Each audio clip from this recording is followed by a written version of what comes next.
Yes, Your Honor. Just two more questions, Your Honor, please. Going back, Madam Witness, to the Palms Country Club shares of stock, you identified or you testified last hearing about a deed of sale of common shares, which, however, the Honorable Presiding Officer did not allow you to identify pending submission of your legal memorandum. Now that you have submitted your legal memorandum, will you kindly identify for the record this deed of sale of common share marked Exhibit Quintupol P-2, and we are showing the photocopy, Your Honor. We are showing this certified. There is no need for stipulation. We are just requesting the Honorable Kim Jacinto Henares to identify her certification. Wait a minute. Who is the seller and who is the buyer? Yes, Your Honor. The seller, Your Honor, is Philinvest Alabang Inc. And the buyers are spouses Renato C. Corona and Cristina R. That's Corona. That's contained in that document marked already as exhibit. Yes, Your Honor. Quintupol P-2. And the date, Your Honor, is September 11, 2009. I don't think there's any dispute. Are you disputing the authenticity of that document, Counsel for the... I was about to object, Your Honor, on grounds of immateriality, Your Honor, because this is by Philinvest to spouses Corona, Your Honor. There is no...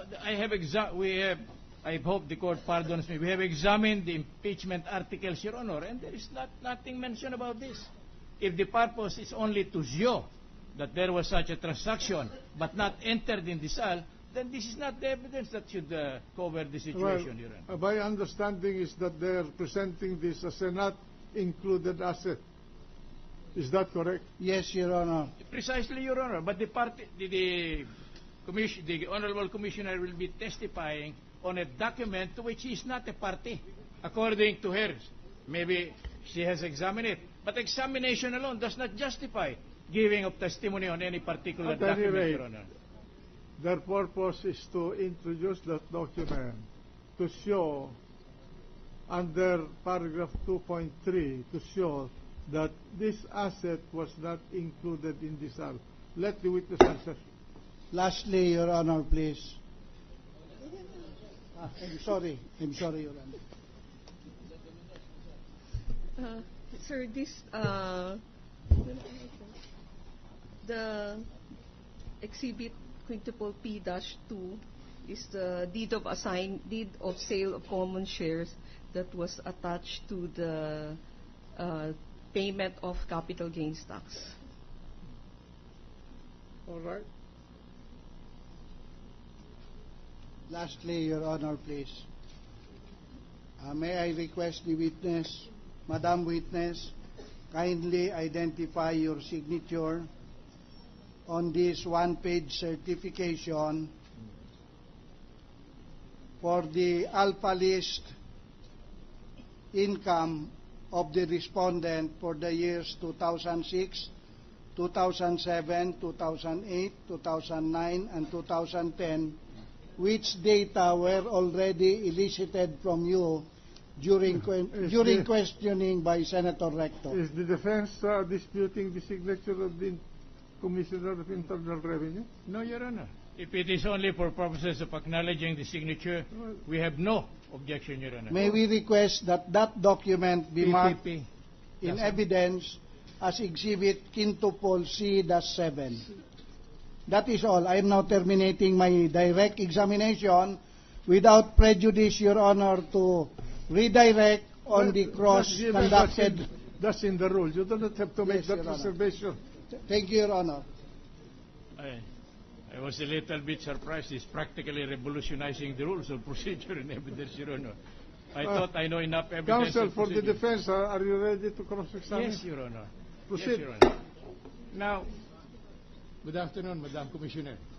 Good afternoon, sir. It's nice to have you around again.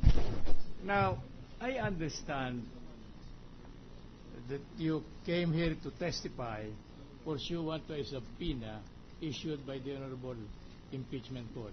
Am I right? Yes, sir. And the scope of what you will do or in connection with the subpoena is mentioned in the subpoena. Yes, sir. Yes, sir. Now, I have examined the subpoena issued to a certain Commissioner Kim S. Jacinto Henares, and I do not see any statement in there that you are under legal obligation to examine the returns and the sal of the persons enumerated therein. Am I right? I'm showing. It does not. To examine returns is an inherent function of the Commission of Internal Revenue. I don't have to ask anyone's permission to examine the same. May we request, we move to strike out the answer to the witness. It is not responsive, Your Honor. We ask that it remain, Your Honor. Our only question is whether the subpoena issued to her require her or imposes upon her the duty to examine and review the documents which we are testing the credibility of the witness. Madam Commissioner, please answer the question. The answer, the previous answer is stricken of the record. Answer the question. The subpoena is to present the document and to testify. And to testify, meaning on the documents themselves. I have no idea what I will be asked to testify about. It just said that I have to appear to testify. No. So how did you understand the subpoena addressed to you to appear, testify, and bring the following documents? I am to appear to testify, and I am to appear to bring the document. I see. To testify on whatever questions will be asked of me. I see. Now, did you consider the fact that what is involved in here are statement of assets and liabilities together with income tax returns? I'm being asked to bring the document, like I stated before. The impeachment proceeding, it's about SAL-N. No? So I presume that the income tax return that I bring will have to be connected to the statement of asset and liability and net worth. This is the first time that you have engaged in a proceeding similar to the one under consideration now. In an impeachment proceeding, sir? Right, ma'am. Yes, sir. This Yes, is the sir. first time. And when you mentioned you examined the documents, were you under legal obligation pursuant to the subpoena to examine the documents? No, sir. No, sir. So that was on your own volition. It's my duty to examine the documents, sir. Yes, sir. And the data that you found in there, you immediately, on the basis of the data you found in there, you immediately come to the conclusion that the person claimed to be the buyer does not have enough funds to carry on the transaction of sale. Am I right? I did not come to any such conclusion. The paper, the doc, I only said it warrants further investigation, sir. Yes, so you never made the conclusion that the alleged buyer did not have the necessary means to purchase the property? Sir, which alleged buyer, sir? This one that you testified in your direct examination. There are many buyers, Your Honor. Sir, which of the buyers, sir? There's Mrs. Cristina Corona, there's Chief Justice Corona, there's Carla Corona, there's Maria Charina Corona. Which of... I testified on all of them. Yeah, thank you. I'll just go over. Can I document? Yeah. Yung in-examine yung deed of sale. Yung deed of sale, yung in-examine niya, yung sa testing.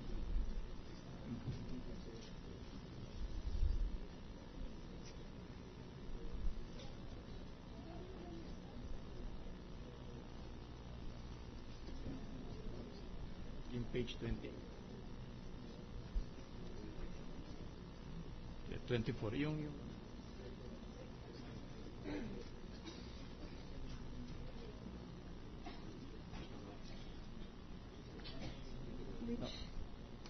Now, I withdraw that question, Your Honor. We are locating the particular statement, Your Honor.